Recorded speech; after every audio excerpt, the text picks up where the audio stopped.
Revision గురించి చెప్తున్నాను చూడరా, ఆ కాన్సెప్ట్ ని నేర్చుకో, రివైజ్ చేయి. మరలా ఇంకో కొత్త కాన్సెప్ట్ తీసుకో, కాన్సెప్ట్ తీసుకోవడం మరలా ఇదే సైకిల్. సెకండ్ కాన్సెప్ట్ ఇంకో కాన్సెప్ట్ తీసుకోవడం ఇదే సైకిల్. థర్డ్ కాన్సెప్ట్ ఇదే సైకిల్.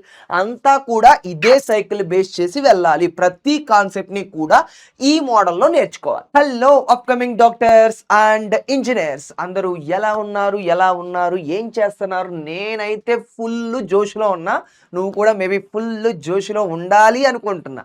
సో ఉందాం. సో ఫుల్ జోష్లో ఉంటూ ఈ వీడియో అంతా చివరి వరకు చూస్తే సంథింగ్ నువ్వు ఏదో ఒకటి నేర్చుకునే వెళ్తావు. ఫస్ట్ ఆఫ్ ఆల్ ఈ వీడియో దేనికి సార్ అంటే, ఎప్సెట్ 2027 నీకు మంచి ర్యాంకులో కొట్టాలి అనే ఆలోచన నీకు ఉందనుకో, కొట్టించడానికి మంచి ర్యాంకు నా సైడ్ నుంచి నేను పెట్టేటువంటి ఎఫర్ట్ ఈ వీడియో. ఓకేనా? సో ఏంటి ఈ వీడియోలో ఏం చెప్తాను అంటే, నీకు ఒక పెర్ఫెక్ట్ స్ట్రాటజీ చెప్తాను రా. ముందుగా నేను నిన్ను ఒకటి అడుగుతున్నాను. 2027లో నువ్వు ఎప్సెట్ని క్రాక్ చేయాలి అనుకుంటున్నావు, మంచిగా ర్యాంక్ రావాలి అనుకుంటున్నావు. ఎంత రూపు ర్యాంక్ వస్తే బెటర్ అనుకుంటున్నావురా? ఎన్ని మార్కులు రావాలి అని నువ్వు కోరుకుంటున్నావు? మనకి 160 మార్క్స్ ఉంటాయి కదా. సో 160 మార్క్స్లో ఎన్ని మార్క్స్కి నీకు కావాలి, ఎన్ని మార్క్స్ వస్తాయి అనుకుంటున్నావు? అది ఒక్కసారి కామెంట్ చేసి చూద్దాం. అసలు నీకు ఎన్ని మార్క్స్ వస్తాయి, ఎక్స్పెక్ట్ నీ ర్యాంక్ ఎంత ఎక్స్పెక్ట్ చేస్తున్నావు అనేది కూడా చెయ్యి. దానికి రిలేటెడ్గా నువ్వు ఎంత ఎఫర్ట్ పెడుతున్నావో కుదిరితే అది కూడా కామెంట్ చేసారా, చూద్దాం. అసలు స్టూడెంట్స్ ఎంత కష్టపడుతున్నారు ఎప్సెట్ రిలేటెడ్గా అనేది మనం కూడా చూద్దాం కామెంట్ సెక్షన్స్లో. సో నువ్వు పెట్టు, నీ తర్వాత వేరే వాళ్ళు కూడా వరుసగా కామెంట్ సెక్షన్స్లో పెడుతూ ఉంటారు. సో కంపేర్ చేద్దాం ఎలాగుంటుంది ఏంటి అనేది, ఎవరు ఎలా చదువుతున్నారు ఎక్స్పెక్ట్ చేస్తున్నారు అనేది తెలుస్తుంది. ఓకే, టాపిక్లోకి ఎంటర్ అయిపోతున్నాను రా. ఏంటి నువ్వు ఎప్సెట్ 2027 క్రాక్ చేయడానికి ఈసారి అయితే నువ్వు ఒక్కడవే కాదురా, నీతో పాటు నేను కూడా నీకు సపోర్ట్ చేస్తా. ఎలా సపోర్ట్ చేస్తారంటే నీకు క్లారిటీగా లాస్ట్లో తెలుస్తుంది ఎలా సపోర్ట్ చేస్తాను ఏంటనేది. సో ముందుగా నీకు ఈ ఎప్సెట్ 2027లో మంచి ర్యాంక్ రావడానికి ఉపయోగం ఏంటి అంటే, మెయిన్లీ నీకు మంచి ర్యాంక్ వచ్చిందా టాప్ కాలేజీలో వస్తుంది. అబ్బా, మంచి కాలేజీలో చెప్పుకోవడానికి బాగుంటుంది, నీకు బాగుంటుంది, మీ పేరెంట్స్కి బాగుంటుంది, అందరికీ బాగుంటుంది. బట్ ఇక్కడ ఏంటంటే టాప్ కాలేజీలో చదివిన తర్వాత 4 సంవత్సరాల తర్వాత నీకు జీవితం మారిపోద్ది అనమాట. 4 సంవత్సరాలు గట్టిగా కష్టపడ్డాం అనుకో ఇంజనీరింగ్ కాలేజీలో, ఏమీ లేదు. 4 సంవత్సరాల తర్వాత నెలకి 1 లక్ష జీతం కానీ, నెలకు 2 లక్షలు కానీ, 1.5 లక్షలు కానీ ఇలా ఉంటుంది జీతం. బట్ ఈ 4 సంవత్సరాలు ఇంజనీరింగ్లోనూ కష్టపడాలి, తర్వాత ఈ 2 సంవత్సరాలు బాగా కష్టపడాలి. ఈ 2 సంవత్సరాలు లైక్ ఇప్పుడు ఇంకా మొదలెట్టాం, ఈ 1 సంవత్సరం గట్టిగా ట్రై చేయి. ఓకేనా? 2027 అంటే ఇంకా 1 ఇయరే ఉంది కాబట్టి ఈ 1 ఇయర్ గట్టిగా ట్రై చేయి, పని అయిపోద్ది. లాస్ట్ ఇయర్ వేస్ట్ అయిపోయినా పర్లేదు, లాస్ట్ ఇయర్ వేస్ట్ అయిపోయినా ఇప్పుడు నుంచి నువ్వు గట్టిగా ట్రై చేస్తే ఖచ్చితంగా పని అయిపోద్దిరా, ఖచ్చితంగా పని అయిపోద్ది, నీకు మంచి దాంట్లో ర్యాంక్ వస్తుంది. బట్ ఈ 1 ఇయర్ అయితే గట్టిగా కష్టపడాలి, 1 ఇయర్ అయితే చాలా గట్టిగా కష్టపడాలి. ఓకే, చూద్దాం. సో ఏం చేయాలి సార్ అంటే, నేను నీకు ఒక ప్రాసెస్ చెప్తున్నాను రా. ఆ ప్రాసెస్లో ప్రతి కాన్సెప్ట్ని నేర్చుకో. నేను నీకు అన్ని క్లారిటీ ఇస్తా. కెమిస్ట్రీ ప్రకారంగా నువ్వు 40 మార్క్స్కి 35+ మార్క్స్ స్కోర్ చేయాలి అంటే ఏం చేయాలో నేను చెప్తా. అలా నువ్వు ఫాలో అవ్వు, ఖచ్చితంగా స్కోర్ అయితే వచ్చేస్తుంది. ఏంటి ఎలాగా అంటే ఏమీ లేదురా. ఫర్ ఎగ్జాంపుల్గా నువ్వు ఏదైనా ఒక కాన్సెప్ట్ నేర్చుకోవాలి అనుకో, ప్రతి కాన్సెప్ట్ కూడా ఈ సైకిల్ జరుగుతూ ఉండాలి. ఈ సైకిల్ తిరిగితేనే నీకు కాన్సెప్ట్ అనేది పర్ఫెక్ట్ వచ్చినట్టు. సో ఎలాగా ఈ సైకిల్ ఏంటి అంటే, నీకు కాన్సెప్ట్ని క్లియర్గా అర్థం చేసుకోవాలి. ఫస్ట్ ఆఫ్ ఆల్ అర్థం చేసుకున్న దాని తర్వాత క్వశ్చన్స్ని ప్రాక్టీస్ చేయాలి. క్వశ్చన్స్ని ప్రాక్టీస్ చేసిన తర్వాత పీవైక్యూస్ చేయాలి. పీవైక్యూస్ చేసిన తర్వాత టెస్టులు రాయాలి. టెస్టులు రాసిన తర్వాత అనాలిసిస్ చేయాలి, తర్వాత రివిజన్ చేసుకోవాలి. సార్ ఇది అందరూ చేసేటువంటి ప్రాసెస్సే కదా సార్, ఏం యూజ్ ఉంది సార్ అంటే, కరెక్ట్గా చేసే వాళ్ళకి మాత్రమే యూజ్ ఉంటుందిరా. ఈ ప్రాసెస్ అందరికీ తెలుసు, ఈ ప్రాసెస్ ప్రతి ఒక్కళ్ళకి తెలుసు, ప్రతి ఒక్కరికి ఈ ప్రాసెస్ తెలుసు. 90% మెంబర్స్ మంచి ర్యాంక్ రావాలి అంటే కాన్సెప్ట్ నేర్చుకోవాలి. కాన్సెప్ట్ నేర్చుకున్న తర్వాత కొన్ని క్వశ్చన్స్ ప్రాక్టీస్ చేయాలి. ఏంటి సార్ ఎక్కడ దొరుకుతాయి సార్ ఈ కొన్ని క్వశ్చన్స్? ఊరి ఏమీ లేదు, మీ కాలేజీలో లెవెల్ 2 మెటీరియల్స్ ఉంటాయి, లెవెల్ 1 లెవెల్ 2 క్వశ్చన్స్ ఉంటాయి కదా మెటీరియల్స్లో, అవి చేసినా సరిపోతాయి. ఆ తర్వాత పీవైక్యూస్కి కొన్ని బుక్స్ ఉంటాయి, లైక్ దిశ బుక్స్ ఉంటాయి, ఎంటీజీ బుక్స్ ఉంటాయి, అరిహంత్ బుక్స్ ఉంటాయి. ఇలాంటిది ఏదో ఒక బుక్ కొనుక్కో. ఓకేనా? ఎప్సెట్ రిలేటెడ్గా ఒక చిన్న బుక్ కొనుక్కో. బుక్ కొనుక్కుని ఆ బుక్లో ఉండేటువంటి పీవైక్యూస్ అన్నీ కూడా ప్రాక్టీస్ చేయి. సో ప్రాక్టీస్ చేసేసావు, బాగానే ఉంది. తర్వాత టెస్ట్ రాయాలమ్మా. అన్నిట్లకన్నా బాగా ఎక్కువ ఇంపార్టెంట్ ఏంటో తెలుసా? ఇదిగో ఈ 2 ఏరియాలు బాగా ఇంపార్టెంట్. నువ్వు ఎన్ని పీవైక్యూస్ చేస్తే నీకు అంత గ్రిప్ వస్తది, అంత కాన్సెప్ట్ మీద నాలెడ్జ్ వస్తది, అంత కాన్సెప్ట్ మీద కాన్ఫిడెన్స్ వస్తది. సో నువ్వు తర్వాత టెస్టులు రాసు. టెస్టులు రాసేటప్పుడు ఇక్కడ నీకేం ఉపయోగం ఉండదనుకుంటావు. కానీ టెస్టులు రాసేటప్పుడు ఎప్పుడు ఉపయోగం వస్తదంటే నీకు మొత్తం అంతా కూడా ఎగ్జామ్‌లో తెలుస్తదిరా. నువ్వు ఎన్ని ఎక్కువ టెస్టులు రాస్తే ఎగ్జామ్‌లో నువ్వు అంత ధైర్యంగా వెళ్తావు. అంత టైం మేనేజ్‌మెంట్ నీకు తెలుస్తది. ఏ క్వెషన్‌కి ఎంత టైం పడుతుంది, మ్యాథ్స్ ఎంత టైం పడుతుంది, ఫిజిక్స్ ఎంత టైం పడుతుంది, కెమిస్ట్రీ ఎంత టైం పడుతుంది. అలాగా నీకంతా కూడా టైం మేనేజ్‌మెంట్ గాని, ఏ కాన్సెప్ట్ ఎంతవరకు క్లియర్‌గా వచ్చింది, ఆ డీటెయిల్స్ అన్నీ మనకి టెస్ట్‌ల్లోనే తెలుస్తాయి. సో టెస్ట్‌లనేవి చాలా ఇంపార్టెంట్. అండ్ దానితో పాటుగా టెస్ట్ ఎనాలిసిస్ అంటే ఇక్కడ నువ్వు టెస్ట్ రాసిన తర్వాత ఏవేవి అయితే నీ డ్రాబ్యాక్స్ అంటే ఏ క్వశ్చన్స్ నువ్వు చేయలేకపోయావో వాటిని బాగా ఎనాలిసిస్ చేసి మరలా ఆ కాన్సెప్ట్ని క్లియర్గా నేర్చుకోవాలి. ఓకేనా? మరలా ఆ కాన్సెప్ట్ని క్లియర్గా నేర్చుకోవాలి. రివిజన్ గురించి చెప్తున్నాను చూడరా, ఆ కాన్సెప్ట్ని నేర్చుకో, రివైజ్ చేయి. మరలా ఇంకో కొత్త కాన్సెప్ట్ తీసుకో. కాన్సెప్ట్ తీసుకోవడం మరలా ఇదే సైకిల్. సెకండ్ కాన్సెప్ట్ ఇంకో కాన్సెప్ట్ తీసుకోవడం ఇదే సైకిల్. థర్డ్ కాన్సెప్ట్ ఇదే సైకిల్. అంతా కూడా ఇదే సైకిల్ బేస్ చేసి వెళ్ళాలి. ప్రతి కాన్సెప్ట్ని కూడా ఈ మోడల్లో నేర్చుకోవాలి. ఓకే సార్, కాన్సెప్ట్ అయితే నేర్చుకోవడం క్లారిటీ వచ్చేసింది, ఈ ప్రాసెస్లో ఫాలో అవుతాను, స్కోర్ వచ్చేస్తుందా? స్కోర్ రాదు. ఈ ప్రాసెస్లో ఫాలో అయిపోతే స్కోర్ వచ్చేస్తుందా అంటే ఈ ప్రాసెస్లో ఫాలో అవుతే నీ కాన్సెప్ట్ క్లారిటీ బాగా వస్తుంది. నువ్వు చేసే విధంగా తయారవుతావు, క్వశ్చన్స్ చేసే విధంగా తయారవుతావు. బట్ ఇక్కడ ఏంటంటే అన్నిటికన్నా ముఖ్యం, నువ్వు ఇలాగ కాన్సెప్ట్స్ నేర్చేసుకుంటావు కదా. ఈ రోజు కాన్సెప్ట్ నేర్చేసుకున్నావు, రేపు కాన్సెప్ట్ నేర్చేసుకున్నావు, ఎల్లుండి కాన్సెప్ట్ నేర్చేసుకున్నావు, అలాగన్నీ నేర్చేసుకుంటావు, బాగానే ఉంది. బట్ రివిజన్ ఎప్పుడు ఇస్తావు? రివిజన్స్లో 3 రివిజన్స్ ఉంటాయరా. Daily revision, monthly revision, weekly revision. So daily revision ఉండాలి. అంటే నువ్వు నిన్న చదివావు అనుకోరా, నిన్న చదివినదంతా కూడా ఈరోజు ఎర్లీ మార్నింగ్ లేచి రివిజన్ చేసుకోవాలి. ఎర్లీ మార్నింగ్ తీసి రివిజన్ చేయాలి. దీనితో పాటుగా నువ్వు ఏమైనా షార్ట్ నోట్స్లు, ఫార్ములా షీట్స్ ఇవన్నీ పక్కన రాసుకున్నావు అనుకో, ఇంపార్టెంట్ పాయింట్స్ అన్ని పక్కన రాసుకుంటావు కదా, అది కూడా రివిజన్ చేసుకోవాలి డైలీ. సో అలాగా రివిజన్ చేసుకుంటే సరిపోద్ది. మార్నింగ్ లేచిన వెంటనే సో డైలీ నిన్న చదివిందంతా ఏదైతే ఉందో అదంతా కూడా ఎర్లీ మార్నింగ్ రివిజన్ చేసుకుంటే బెస్ట్. తర్వాత వీక్లీ రివిజన్, మండే నుంచి సాటర్డే వరకు ఏవైతే చదవవో అదంతటినీ కూడా సండే అంతా కూడా రివిజన్ చేసుకోవచ్చు.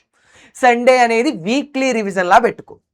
మంత్లీ రివిజన్ అంటే ఆ మంత్ అంతా చదివింది ఉంటుంది చూసావా, ఆ మంత్ అంతా చదివిందంతా ఆ మంత్ ఎండ్లో లాస్ట్ 2 or 3 days అంతా కూడా ఆ మంత్లీ రివిజన్కి ఇచ్చే. అలాగా వీక్లీ రివిజన్ ఉండాలి, మంత్లీ రివిజన్ ఉండాలి, డైలీ రివిజన్ ఉండాలి. ఇది ఖచ్చితంగా జరగాలి. సో స్టెప్ 1 కాన్సెప్ట్ క్లారిటీ నేర్చుకోవడం కోసం ఇది చెయ్యి. నేర్చేసుకున్న కాన్సెప్ట్స్ అని బాగా వచ్చేసినాయి అనుకున్న తర్వాత రివిజన్ మాత్రం మిస్ చేయకు. నువ్వు కాన్సెప్ట్లు అలా నేర్చుకుంటూ వెళ్తాం వల్ల ఉపయోగం ఉండదు, మర్చిపోతావు. అలా మర్చిపోకూడదు అంటే నువ్వు రివిజన్స్ అనేవి చేసుకుంటూ ఉండాలి. Daily revision, weekly revision, monthly revision అలా చేయాలి. ఓకే సార్, చదవడం ఎలా పడితే అలా చదివేమంటావా? కాదు, కుదరదు. ఎలా పడితే అలా చదవడం కుదరదు. ఎందుకంటే నువ్వు అందులోనూ ఇప్పుడు 2027లో ఉన్నావురా, అంటే లైక్ 2027 బ్యాచ్ని క్రాక్ చేయాలనుకుంటున్నావు అంటే నీకు 1 year ఉంది టైము. సో ఈ 1 yearలో నువ్వు క్రాక్ చేయాలి అంటే నీ ఫోకస్ అంతా ఫస్ట్ ఇయర్ మీద కవర్ చేయాలి, సెకండ్ ఇయర్ని కూడా కవర్ చేయాలి. సో ఫస్ట్ ఇయర్ని, సెకండ్ ఇయర్ని కుదిరినంత వరకు జాన్యువరి లోపే కంప్లీట్ చేయాలి. ఎందుకు జాన్యువరి అంటున్నానంటే ఫిబ్రవరి, మార్చి వచ్చేటప్పటికి మరలా నీకు మొత్తం అంతా కూడా ఎగ్జామ్స్కి వెళ్ళిపోతుంది. మే వచ్చేటప్పటికి మాత్రం, ఏప్రిల్, మే వచ్చేటప్పటికి మాత్రం మాక్ టెస్ట్లకి, రివిజన్లకి సరిపోద్ది. సో కుదిరినంత వరకు ఫస్ట్ ఇయర్, సెకండ్ ఇయర్ మొత్తం అంతా కూడా ఎప్పుడు లోపు కంప్లీట్ అవ్వాలి? జాన్యువరి లోపు కంప్లీట్ అవ్వాలి. సో నువ్వు ఇలా కంప్లీట్ చేసేటప్పుడు నువ్వేం చేస్తావు అంటే వీక్లీ ఒక 2 చాప్టర్స్ ఫిక్స్ అయిపోరా. వీక్లీ 2 చాప్టర్స్ నేర్చుకో. ఓకేనా? కెమిస్ట్రీ నుంచి ఇచ్చేస్తున్నాను డీటెయిల్స్ అన్ని, ఫిజిక్స్ కూడా ఈ మోడల్లో నేర్చుకోవచ్చు, మ్యాథ్స్ కూడా ఈ మోడల్లో నేర్చుకోవచ్చు, ఎవరైతే బయాలజీ అయితే ఉన్నారో వాళ్ళు కూడా ఈ మోడల్లో నేర్చుకోవచ్చు. సో ఏం చేయాలి అంటే నువ్వు వీక్లీ 2 చాప్టర్స్ చదవాలమ్మా. సో వీక్లీ 2 చాప్టర్స్ లేదు, వీక్లీ 1 చాప్టర్. పర్టికులర్గా కెమిస్ట్రీ మాట్లాడితే నువ్వు వీక్కి ఒక చాప్టర్ చొప్పున చదివినా సరిపోద్ది. వీక్కి ఒక చాప్టర్ చొప్పున చదివినా సరిపోద్దిరా. మ్యాథ్స్ ఒక చాప్టర్ ఆ వీక్లోనే, ఫిజిక్స్ ఒక చాప్టర్ ఆ వీక్లోనే, ఇలాగా కుదిరితే చేసుకో. సో కుదిరినంత వరకు ట్రై చేయి. వీక్‌కి ఒక చాప్టర్ కెమిస్ట్రీ ఏదో ఒకటి తీసుకో. Like atomic structure, states of matter, thermodynamics ఇలాగా first year, second year lessons ఉన్నాయి కదా. So first year, second years లెసన్‌లో వీక్లీ 1 చాప్టర్ తీసుకోమన్నాను. ఏ చాప్టర్ తీసుకోవాలి అంటే ఏది హై వెయిటేజ్ చాప్టర్ ఉందో ఆ హై వెయిటేజ్ చాప్టర్ తీసుకోవాలి. నేను ఇక్కడ ప్రీవియస్‌గా 2023లో, 2024, 2025, 2026 మొత్తం ఎఫ్సెట్‌లో ఏ లెసన్ నుంచి ఎన్ని క్వెషన్‌లు అడుగుతున్నాడు 4 ఇయర్స్‌ది వేశానురా. 4 ఇయర్స్‌ది ఎఫ్సెట్‌లో ఏ విధంగా ఎన్ని క్వెషన్‌లు అడుగుతున్నాడు అనేది 4 ఇయర్స్‌ది వేశా. నువ్వు అబ్జర్వ్ చేసుకుంటే అటామిక్ స్ట్రక్చర్ నుంచి 2 క్వెషన్‌లు అడుగుతున్నాడు. స్టేట్స్ ఆఫ్ మ్యాటర్ ఒక క్వశ్చన్, ఫిజికల్ కెమిస్ట్రీ చూసుకుంటే ఆ థర్మోడైనమిక్స్ ఒకటి, ఈక్విలిబ్రియం ఒకటి, సొల్యూషన్స్ ఒకటి, ఇవన్నీ తర్వాత చెయ్యి. ఫస్ట్ అయితే చూసుకోవాలి హై వెయిటేజ్ చాప్టర్ ఏదో అది చదవాలి. High weightage chapter atomic structure ముందు అది కంప్లీట్ చేసేసుకో. అది కంప్లీట్ చేసేసుకుని దాంట్లోంచి ఉండేటువంటి ఆ హై వెయిటేజ్ చాప్టర్ ఉండేటువంటి అటామిక్ స్ట్రక్చర్ని కంప్లీట్ చేసి ఆ 2 మార్కులు వచ్చేసినాయి అని ధైర్యంగా ఉండొచ్చు. సో తర్వాత ఇనార్గానిక్ కెమిస్ట్రీ చూడరా. మొత్తం మాక్సిమం ఎఫ్సెట్ అంతా కూడా ఇనార్గానిక్ కెమిస్ట్రీ మీద దిగిపోతుంది మొత్తం. సో నువ్వు ఇనార్గానిక్ కెమిస్ట్రీ ఎంత గట్టిగా చదివితే, ఇనార్గానిక్ కెమిస్ట్రీ నీకు ఎంత గట్టిగా వస్తే, ఎంత బాగా స్కోర్ చేయగలిగితే నీకు అంత బాగా స్కోర్ అనేది కనపడుతుంది. సో ఎఫ్సెట్ ముందు నువ్వు పడడమే ఇనార్గానిక్ మీద పడిపో. స్కోరు మొత్తం అంతా కూడా ఇనార్గానిక్ గ్రిప్ అంతా కూడా వచ్చేయాలి. నువ్వు ఈ లెసన్స్ ఏవైతే ఉన్నాయో ఆ లెసన్స్ అన్నీ కూడా ఇనార్గానిక్. ఈ ఇనార్గానిక్ పార్ట్ అంతా కూడా నీకు గ్రిప్ వచ్చిందా నువ్వే కెమిస్ట్రీలో తోపైపోతావు. నీకు 35+ ఈజీగా వచ్చేస్తాయి. నీకు ఇనార్గానిక్ మీద ఫుల్ గ్రిప్ వస్తాయి. ఓకేనా. సో ఇనార్గానిక్ అంతా బాగా నేర్చుకోరా. ఇనార్గానిక్ బాగా నేర్చుకుంటే ఇక్కడ చూసుకో, ఇనార్గానిక్ పి బ్లాక్ నుంచి 3 క్వశ్చన్లు, డి అండ్ ఎఫ్ నుంచి కోఆర్డినేషన్ నుంచి 2 క్వశ్చన్లు, క్లాసిఫికేషన్ ఆఫ్ ఎలిమెంట్స్ 2 క్వశ్చన్లు, ఎస్ బ్లాక్ నుంచి 2, పి బ్లాక్ నుంచి 2, కెమికల్ బాండింగ్ మాలిక్యులర్ స్ట్రక్చర్ నుంచి 2. సో ఇక్కడ అబ్జర్వ్ చేసుకుంటే ఇవి నేర్చుకుంటే చాలరా మాక్సిమం నీకు ఇనార్గానిక్ గ్రిప్ వచ్చిందా సూపర్ నీకు బాగా స్కోర్ వస్తుంది. ఓకేనా. సో ఇనార్గానిక్ అయిపోయిన తర్వాత ఆర్గానిక్ వచ్చేటప్పటికి ఇది. సో మెయిన్లీ ఆర్గానిక్ లోకి వచ్చేటప్పటికి హైడ్రోకార్బన్స్ ఫస్ట్ ఇయర్ లెసన్స్ ఉన్నాయి కదా. హైడ్రోకార్బన్స్, సమ్ బేసిక్ ప్రిన్సిపల్ అంటే mesomeric effect, inductive effect, applications and organic compounds containing carbon, hydrogen, oxygen. So ఇవి కూడా నేర్చుకోండి.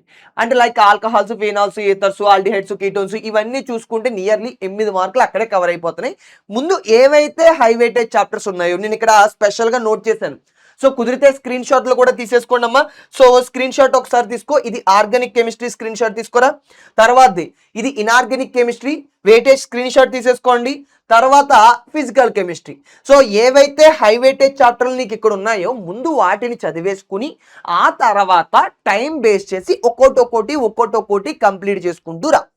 ఓకేనా. ఒక్కొక్కటి కంప్లీట్ చేసుకుంటూరా. ఇలాగ కంప్లీట్ చేసుకుంటే నీకు మంచి స్కోర్ అనేది తక్కువ టైంలోనే ఎక్కువ స్కోర్ వస్తుంది.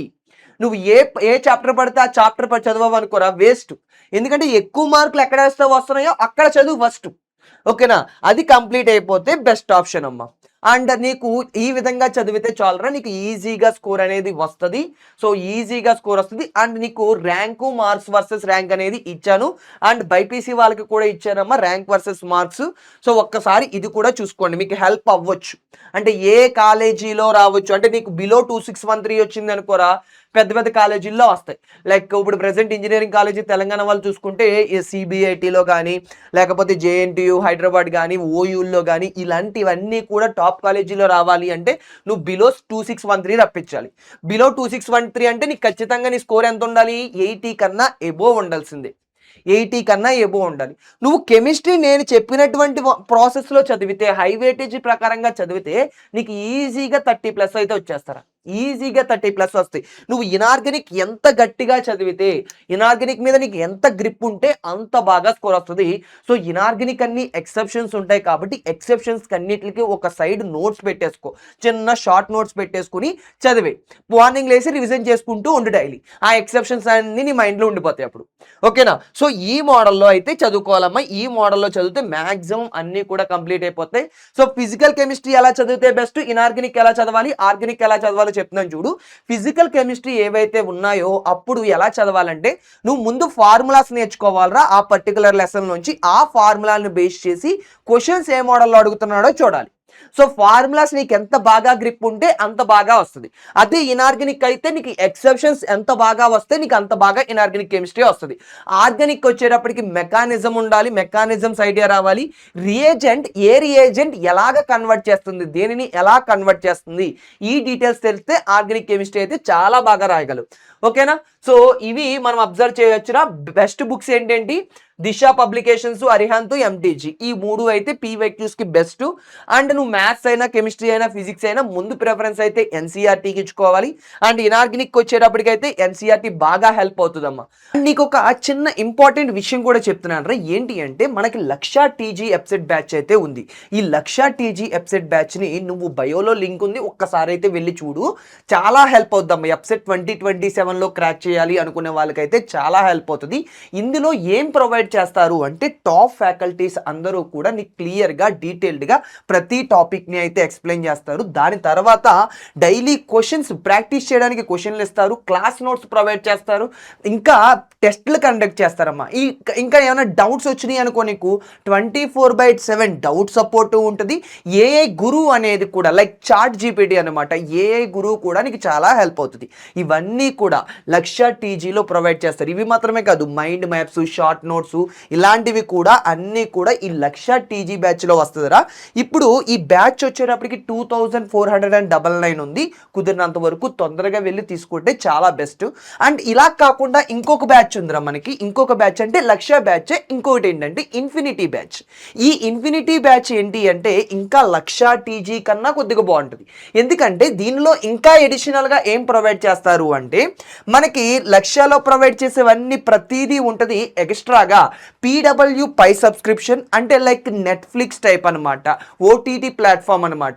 అంటే ఈ పీడబ్ల్యూ పై సబ్స్క్రిప్షన్ తీసుకోవడం వల్ల ఏంటంటే ఓన్లీ ఒక పర్టికులర్ సార్ దగ్గర నుంచే కాకుండా పీడబ్ల్యూ ఫ్యాకల్టీస్ ఎవరైతే మనకి ఉన్నారో ఆ పీడబ్ల్యూ ఫ్యాకల్టీస్ చెప్పినటువంటి క్లాసెస్ ఏదైనా నువ్వు వినొచ్చు. సో అలాగా అన్లిమిటెడ్ సార్స్ అనమాట. ఒకే టాపిక్ నువ్వు కావాలంటే అన్లిమిటెడ్ సార్స్ దగ్గర నుంచి వినొచ్చు. అది option. Next special interaction session. Special interaction session అంటే నీతో స్టూడెంట్స్ ఇంటరాక్ట్ అవుతారు. లైక్ ఎన్ఐటీస్, ఐఐటీస్లో ఉంటారు కదా, ఆ స్టూడెంట్స్ నీకు ఇంటరాక్ట్ అవుతారు. దానితో పాటుగా టీచర్స్ కూడా నీతో వచ్చి కనెక్షన్లోకి వస్తారు. సో టీచర్స్ ఇంటరాక్షన్లోకి వస్తారు. నెక్స్ట్ స్టూడెంట్స్ కూడా ఎన్ఐటీలో, ఐఐటీలో ఉండేటువంటి స్టూడెంట్స్ కూడా నీకు గైడెన్స్ అయితే ఇస్తారు. అది చాలా హెల్ప్ అవుతుంది. అండ్ ఇంకా ఇన్ఫైనైట్ ప్రాక్టీస్ ఏంటంటే ఈజీ నుంచి మీడియంకి, మీడియం నుంచి టాప్కి, ఇలాగ ఒక ఆర్డర్లో నీకు మొత్తం అంతా కూడా డీటెయిల్డ్గా టెస్ట్లు ఉంటాయి. ఓకేనా? నీకు టెస్ట్లు అనేవి ఇన్ఫైనైట్ ఉంటాయి. నీకు నచ్చినని రాసుకోవచ్చు, నచ్చినని క్వశ్చన్లు యాడ్ చేసుకోవచ్చు. సో ఎలా ఉంటాయమ్మా? ఈజీ నుంచి మోడరేట్ నుంచి టఫ్గా, ఇలాగ ఒక ఆర్డర్లో వెళ్ళావు అనుకుని నేర్చుకునే పద్ధతి నీకు చాలా హెల్ప్ అవుతుందిరా. సో ఇవన్నీ కూడా మనకి ఎక్కడ దొరుకుతున్నాయి అంటే ఇన్ఫినిటీ బ్యాచ్లో దొరుకుతాయి, ఈ ఎక్స్ట్రా ఉన్నవి. సో ఇన్ఫినిటీ బ్యాచ్ కూడా చాలా హెల్ప్ అవుతుంది. ఇన్ఫినిటీ బ్యాచ్ తీసుకుంటే ఇంకా నీకు హెల్ప్ అవుతుంది ఇవి ఎక్స్ట్రా ఉండడం వల్ల. సో దీని ప్రైస్ వచ్చేటప్పటికి ఎంతో చేంజ్ లేదు, 500. సో 2999 అనేది ప్రెసెంట్ ప్రైస్ ఉందిరా. సో కుదిరినంత తొందరగా తీసేసుకుంటే చాలా హెల్ప్ అవుతుంది. ఎవరైతే 2027 క్రాక్ చేయాలి ఎప్సెట్ అని అనుకుంటున్నారో వాళ్ళకి ఈ బ్యాచెస్ అనేవి చాలా హెల్ప్ అవుతాయి. ఓకేనా? ఎనీవే, ఆల్ ది బెస్ట్ అమ్మా. All the best for your EAPCET journey.